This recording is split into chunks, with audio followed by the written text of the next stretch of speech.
provide additional information on a very tragic incident that happened the day before Thanksgiving. And so our heartfelt condolences go out to the family as they are grieving and welcoming loved one, and also prayer for peace, strength, and comfort during this difficult time, and for speedy recovery for the young lady. Thank you to the gentleman for his heroic act during this incident as well. And we have here with us this morning Renita Shelton, our public information officer for our fire department, who will introduce our other people for this morning. So thank you all for being here. Thank you, Madam Mayor. Good morning, everyone. We are here today to bring you up to date on the fire at the Brookfield Apartments that took place on November 23rd, Thanksgiving Eve, and the investigation that followed and the arrest that was made the day after. You will understand that this is the case that has drawn a lot of attention locally and also some interest nationally, and it is very heavily on us as well. Because at the end of the day, when we go home and we take off our uniforms, we morph back into a sea of humanity, and we're also seeking questions and answers. That said, you will hear today from our Fire Chief, Corey Thornton, who will discuss the fire department's response and investigation of the fire. You will also hear from the Police Chief, Sean Buchanan, who will discuss the criminal aspects of the fire as it pertains to the suspect who was arrested. You will also hear from Deputy District Attorney Lauren McCauley. She is with the Fulton County District Attorney's Office, Crimes Against Children Unit. She will discuss the criminal charges and bonding of the suspect.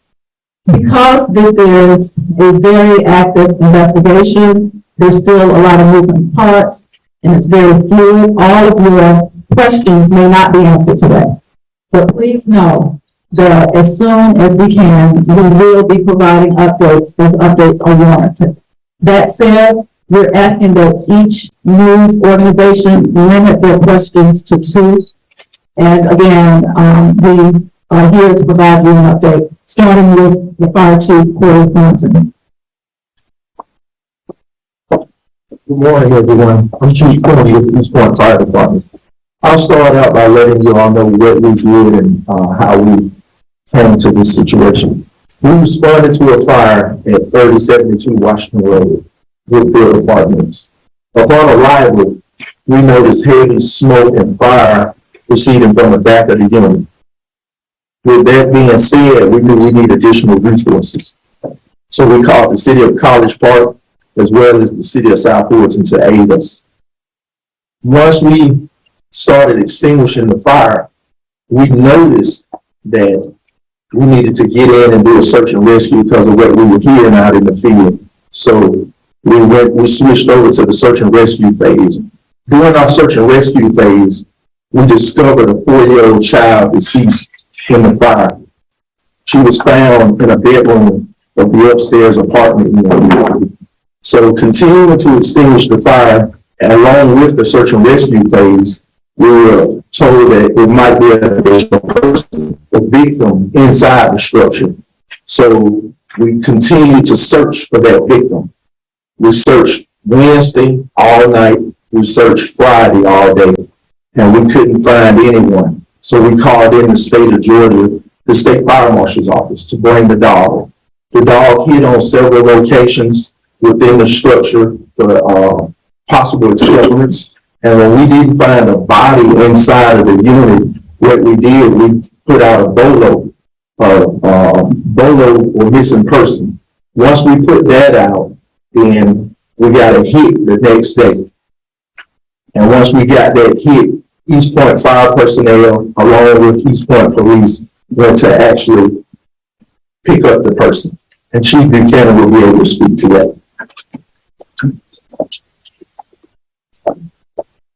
Good morning, Chief Sean Buchanan of East Point Police Department. The day before Thanksgiving, November 23rd, East Point Police Department responded to Brookfield Apartment with the East Point Fire Department and Registered Structural Fire. Building Upon learning fire, we discovered a 4-year-old child. Residents provide that there was a twin 4-year-old child as well that we could not locate. The fire department looked for that child, we immediately looked for that child, and also the mother. The child was located, however, the mother was not. They put a missing person photo for the mother. We found the mother the following day on Forest Industrial Boulevard.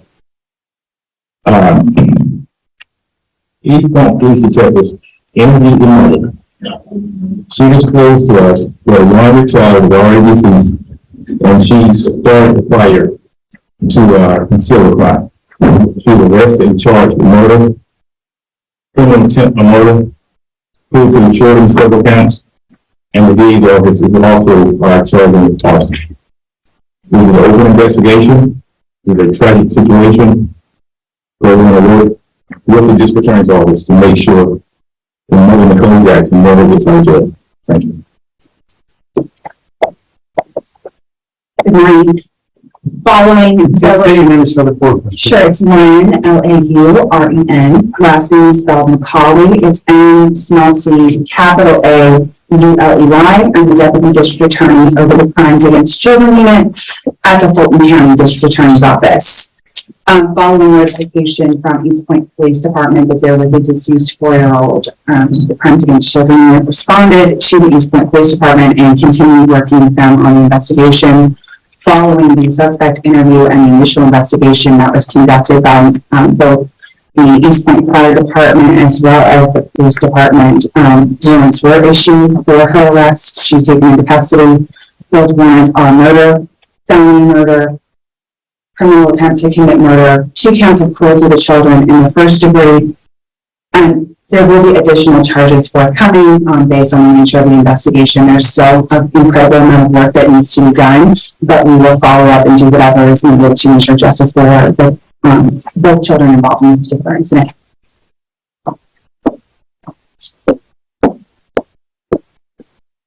And now we'll open the floor to your questions. Again, we're asking that we please limit them to 2 questions per organization.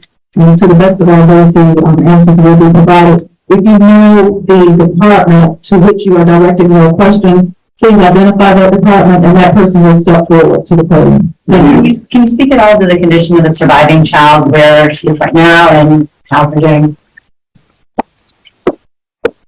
Yes, the survivor child is actually with her grandmother, recovering. She had slight burns to her hands, arms, and portions of her face.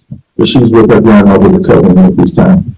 So, Chief, is it fair, I may have missed this, but did the mother leave both children in the home? Yes, she did. And one survived? Yes, correct. And the name and age of the suspect?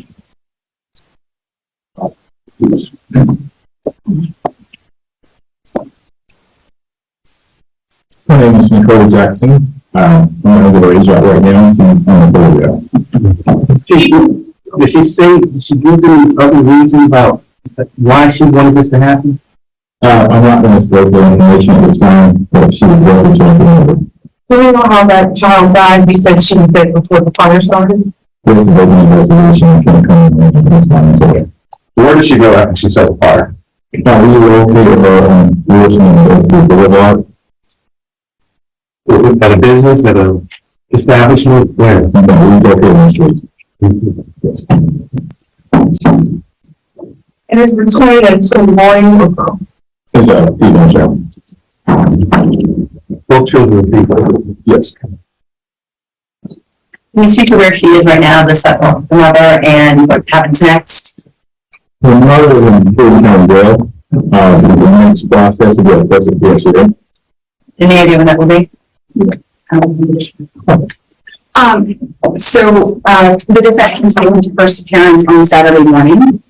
She remains in no bond status. The next proceeding the state anticipates will happen will be a preliminary hearing or a bond hearing, depending on what filings her attorney decides to file. It's the state's intent to oppose bond at all junctures in this particular case. Any idea when that would be?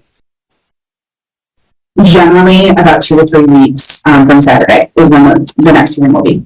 Has she been evaluated for a mental illness or anything? I can't speak to that, at this time. Chief, you mentioned how this is, Anita mentioned how this has affected the department. Can you talk about how this has affected your crew from the inside? Yes. It was we had a major tragedy, and as fire service professionals, we try to save everybody.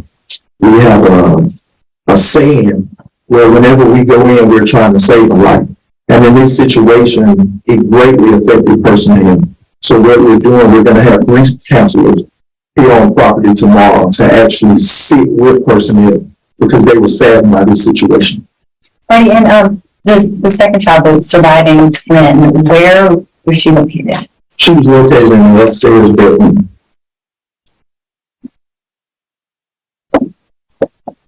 Thank you. We do have a press release for you. Some of the questions that we asked, answers are in that press release. I ask that you please just give us a couple of minutes so that we can get that to you. And that concludes our press conference. Thank you so much. We appreciate your interest, and we will be in touch.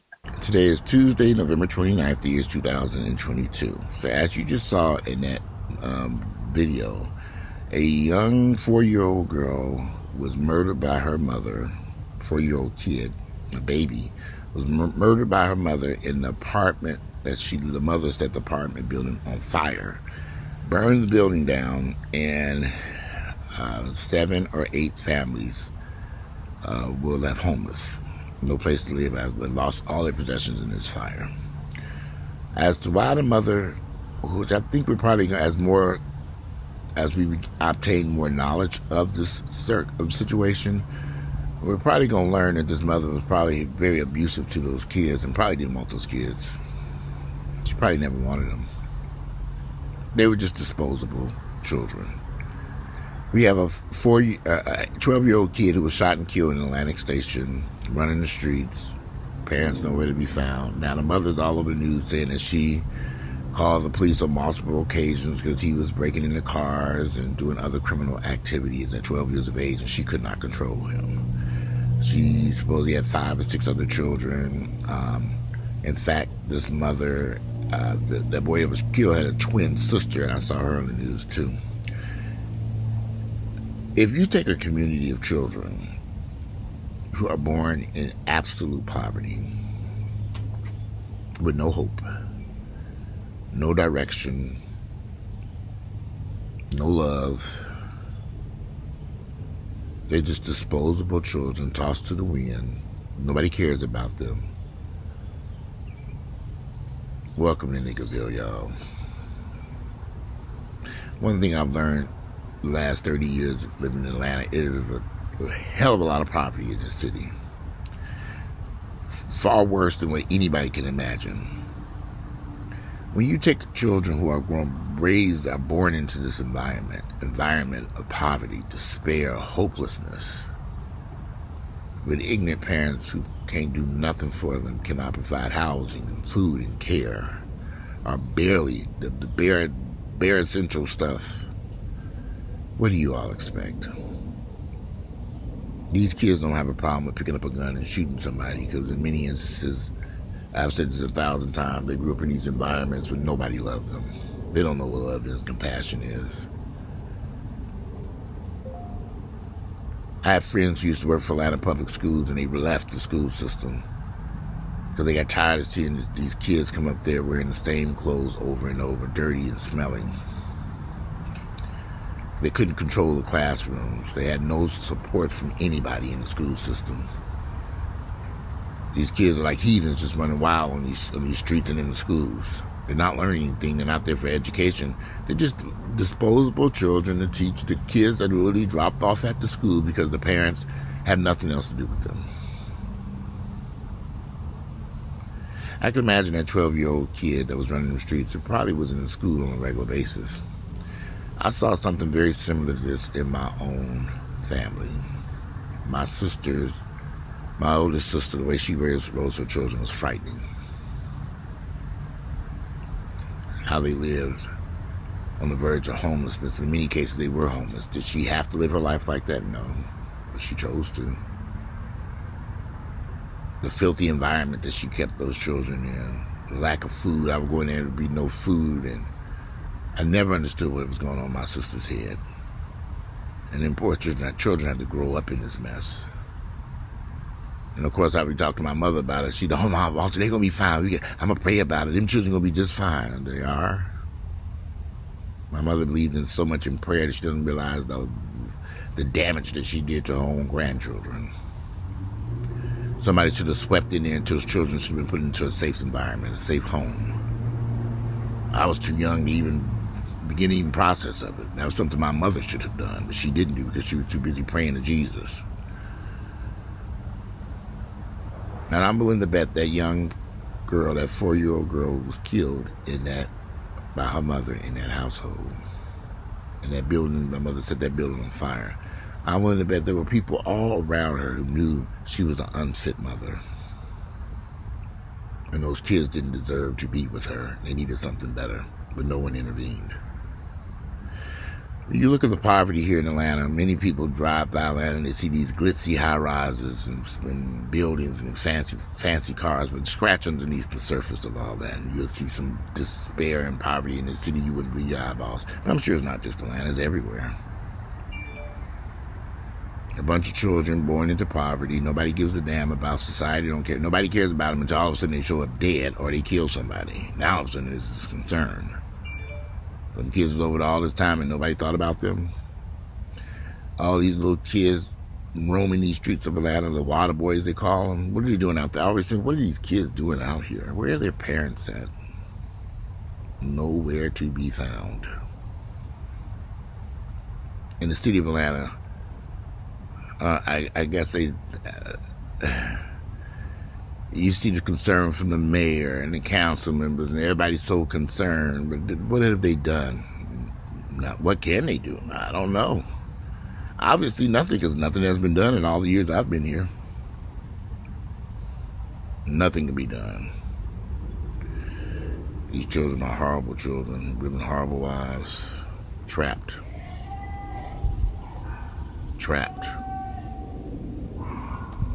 Bad scenario. I feel sorry for those children. I feel sorry for my nieces and nephews that had to grow up in that environment that my sister created. And you couldn't tell my sister nothing. You couldn't tell her anything. She did not want to hear nothing anyone had to say. It was a bad, horrible situation. And when I would try to talk to my mother about this, it was like talking to a closed door. I just learned to just mind my own business. And I was too young to go intervene and go down to the state and try to take custody of those children. I know now that's what I should have stepped in and did. Like, I was in my 20s when all this mess was going down. By the time, those kids are grown, by the time they got grown, it was a nightmare for them kids. I hate that it happened to them. But I'm sure it happens to a lot of folks. Hold on. And I am back. This is going to be a short video. I just did a video that was like 20 minutes long and it didn't record. I was like,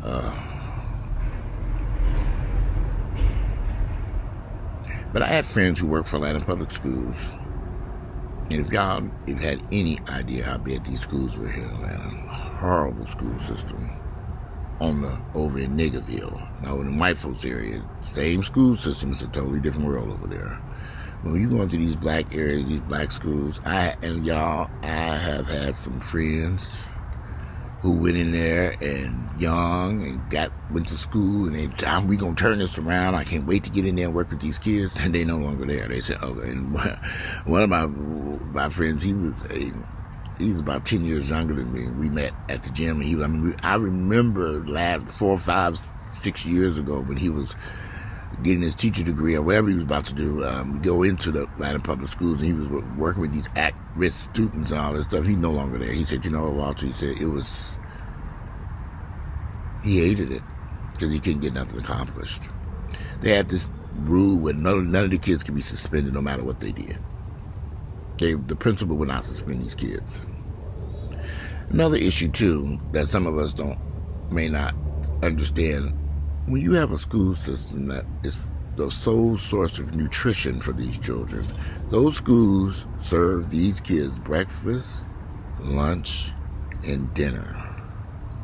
And on days when they didn't have school, my friend, I'm going to say his name, I'm not going to say his name though, but he would have to get on the bus and go out there to these communities and help pass out these meals.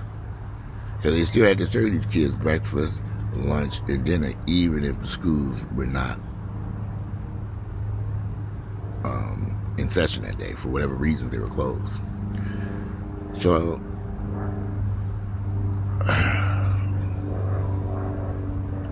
you have children who are not even getting basic food at home. They're not even getting food to eat. If it wasn't for the school system providing them with nutrition, breakfast, lunch, and dinner, these kids wouldn't eat nothing. So what do they do on the weekends? What do they do for food, clothing? Now, I mean, it's just sad. And I've seen it so often, it's heartbreaking.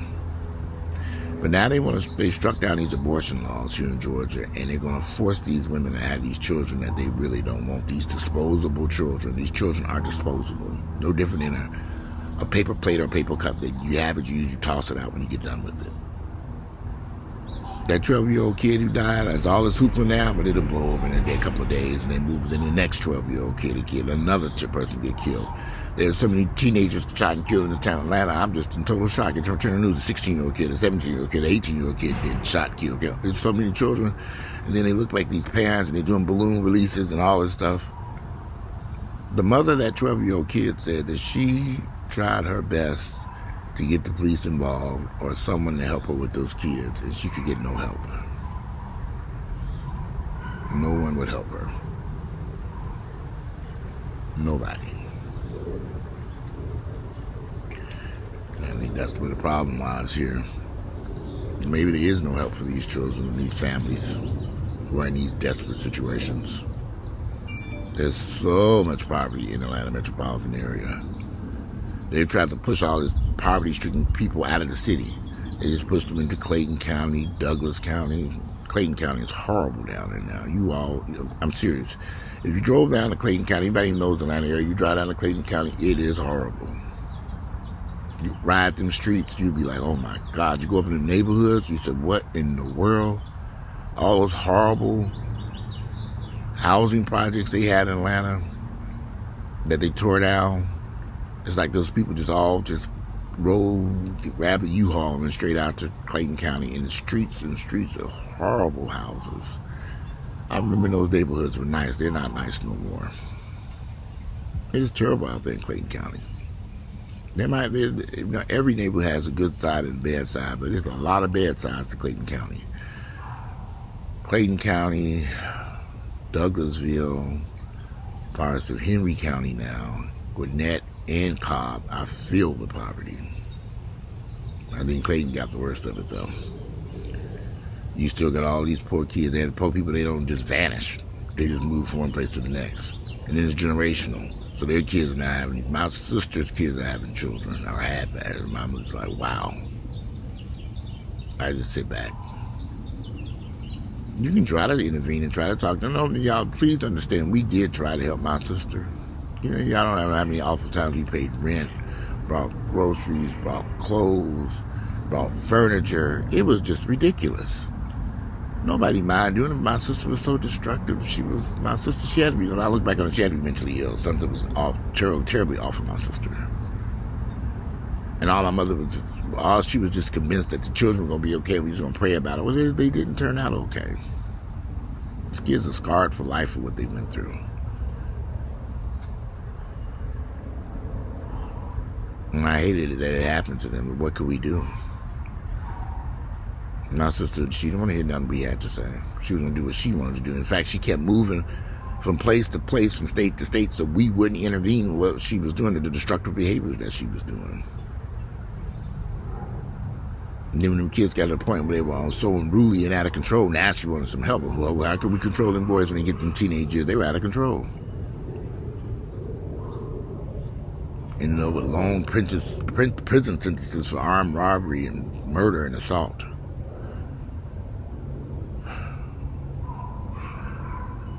And you see it happening with their kids again. It's like a continuous cycle, and just poverty. You would think people would have children and want them to have a wonderful life, a good life, something better than what they had. That's why I never wanted no children. After I saw what was going on with my sister's kids and other people who had children around me, I said no. I couldn't imagine going down this path. But I would never have children and not know I had a place to live. I couldn't pay my rent. I couldn't house or clothe or feed them. The fact that the Atlanta public school system, and I'm sure this is in every school system, has to feed these children breakfast, lunch, and dinner, even on days when they don't have the school, that should say something. These kids are not eating. But like I said, I know a lot of people who were in the Atlanta public school system. Well, one of my friends, he was in Cobb County school system, and he was a biology teacher, and he said it was horrible out there. He couldn't make it the rest of the year. He was out there for a few years, and he just said he told the principal he couldn't do it no more. And he quit. Middle of the year, broke the contract. I don't know how that works. I think when you break a contract, you can. But he said he wasn't going back to teaching anyway. He wouldn't get a job working for some private company now. He said that every time I bring up that teaching thing to him, he said, I don't want to talk. He said it was horrible. And he was in Cobb County, which is a suburb of Atlanta. He was in West Cobb, to be exact. There's so much poverty in the black community that's one thing that they've never been able to get a hold of here in Atlanta, and that's the poverty. They just moved it. They moved it just like playing chess. They just moved it from one part of Atlanta to another part of the Atlanta metropolitan area. They didn't exterminate it. It's still there. Anyway, these are just my thoughts and opinions of what I've witnessed in the last 30 years that I've lived here in Atlanta, and I've seen this mess in my own family, on the streets of Atlanta. The disposable children that just talk that people have just to throw away. Anyway, today is Tuesday, November 29th. Hopefully this video works. I did a 20-minute video and it vanished in the thin air. Anyway, today is Tuesday, November 29th, the year 2022. I'm about to get out of here. You all enjoy the rest of your day. Look forward to reading you all's comments. Tuesday, November 29th, the year 2022.